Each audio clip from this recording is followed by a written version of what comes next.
नमस्कार शेतकरी बांधवांनो, तुम्ही अजूनही प्रधानमंत्री पीक विमा योजनेसाठी अर्ज केला नसेल तर हा व्हिडिओ शेवटपर्यंत नक्की पहा. कारण ऑनलाईन अर्ज पीक विम्याचा सुरू झालेला आहे. अर्ज कसा करायचा, कोणती कागदपत्रे लागणार आहेत आणि कोणत्या गोष्टीची काळजी घ्यावी लागणार आहे, ही संपूर्ण माहिती या व्हिडिओमध्ये मी तुम्हाला सांगणार आहे. तर व्हिडिओ स्किप करू नका, व्हिडिओ शेवटपर्यंत पहा. चला तर मग वेळ न घालवता आजची महत्त्वाची माहिती पाहूया. प्रधानमंत्री पीक विमा योजनेसाठी ऑनलाईन अर्ज सुरू झालेले आहेत.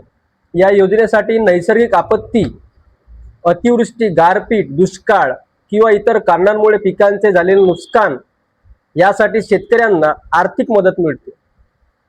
अर्ज करण्यासाठी आपल्याला आधार कार्ड, 7/12 उतारा, नमुना अट, बँक पासबुक, पेरणीची माहिती आणि मोबाईल क्रमांक अति आवश्यक आहे. अर्ज भरताना पिकाचे नाव, क्षेत्रफळ आणि इतर सर्व माहिती काळजीपूर्वक व अचूक भरा, जेणेकरून पुढे दावा करताना कोणतीही अडचण येणार नाही.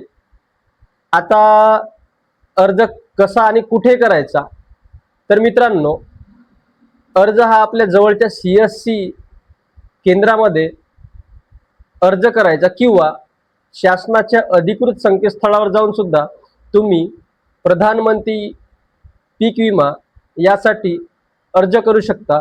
मित्रांनो, शेवटच्या तारखेची वाट न पाहता आजच आपला अर्ज भरून घ्या, जेणेकरून झालेल्या नुकसानीचा दावा तुम्हाला टाकता येईल. तर मित्रांनो, अशाच प्रकारची माहिती मी या YouTube चॅनलवरून देत असतो. जर तुम्हाला माहिती आवडल्यास व्हिडिओला शेअर करा आणि चॅनलला नवीन असाल तर सबस्क्राईब करून ठेवून